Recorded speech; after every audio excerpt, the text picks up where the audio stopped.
So it looks like Donald Trump has no intentions on completely removing troops from Iraq, reneging on yet another campaign promise. Recently, Iraqi officials had to outright threaten the United States for them to stop conducting independent military operations in the country and allow them to exercise their own autonomy regarding taking care of the terrorists in the country. And Iraq's officials are justified to feel some type of way because there was an agreement put in place in 2024 for the U.S. to completely remove troops by 2025, but all of a sudden, the U.S. wants to change its mind. Why?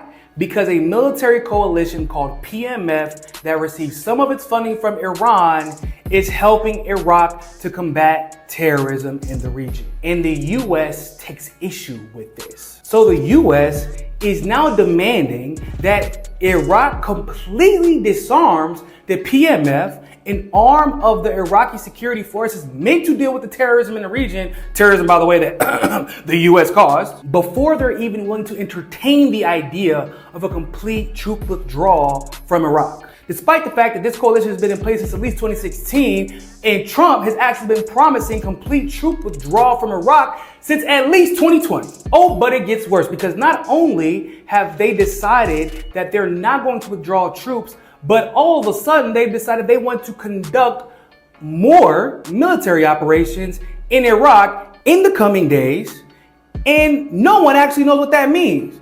Because knowing what we know about the US, that could mean that they're trying to plan an operation against the PMF, specifically because they're funded by Iran, despite the fact that PMF's goal is to get rid of terrorism in the country.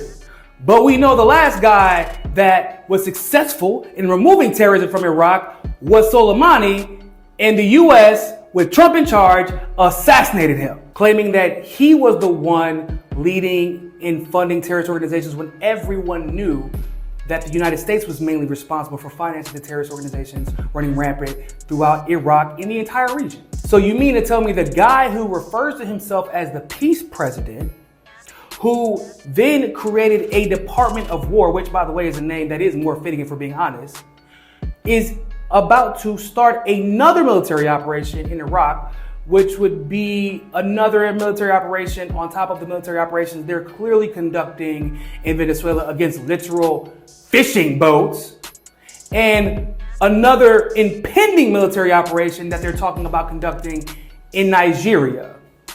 But we're still going to pretend like this man is somehow bucking the system. But I thought the entire reason that y'all voted for him was because he was supposed to do the opposite of this shit.